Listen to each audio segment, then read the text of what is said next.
लोकसभा चुनाव 2024 से पहले पश्चिम बंगाल की राजनीति गरमाई हुई है। पूर्वी भारत का प्रमुख राज्य एक बार फिर से राष्ट्रीय स्तर पर सुर्खियों में है। इसकी वजह है संदेशखाली में सत्तारूढ़ तृणमूल कांग्रेस की नेताओं का रवैया और स्थानीय लोगों द्वारा किया गया प्रतिरोध। संदेशखाली हिंसा और विवाद के बीच पश्चिम बंगाल की मुख्यमंत्री ममता बनर्जी ने बड़ा बयान दिया है। उन्होंने कहा है कि उन्हें कुछ भी बोलने का अधिकार नहीं है। यदि वह कुछ कहेंगी तो प्रवर्तन निदेशालय यानी कि ईडी की टीम उनके घर पहुंच जाएगी। इसके अलावा उन्होंने धर्मनिरपेक्षता और भारतीय संघवाद पर भी अपनी राय रखी है।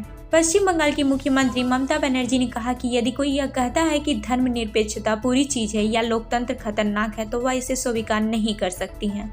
सीएम ममता बनर्जी ने आरोप लगाया कि देश में संघवाद को पूरी तरह से ध्वस्त कर दिया गया है और कई राज्यों को जीएसटी यानी कि माल एवं सेवा कर का उनका हिस्सा नहीं मिल रहा।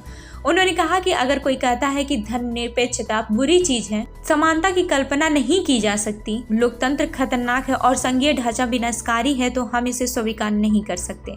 मुख्यमंत्री ममता बनर्जी ने कहा कि संविधान की आत्मा ही उसकी प्रस्तावना है। मुख्यमंत्री ने आगे कहा कि देश का संविधान लोकतंत्र, संघवाद और धर्मनिरपेक्षता का ख्याल रखते हुए बहुत मेहनत से तैयार किया गया है।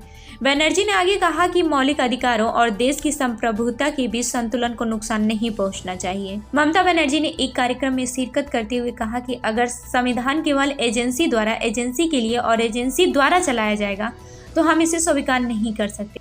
उन्होंने कहा कि संविधान लोगों का, लोगों द्वारा और लोगों के लिए है। सीएम ममता बनर्जी ने आगे कहा कि मुझे बोलने का कोई अधिकार नहीं है। अगर मैं मजबूती से कुछ कहूंगी तो कल ईडी मेरे घर आ जाएगी।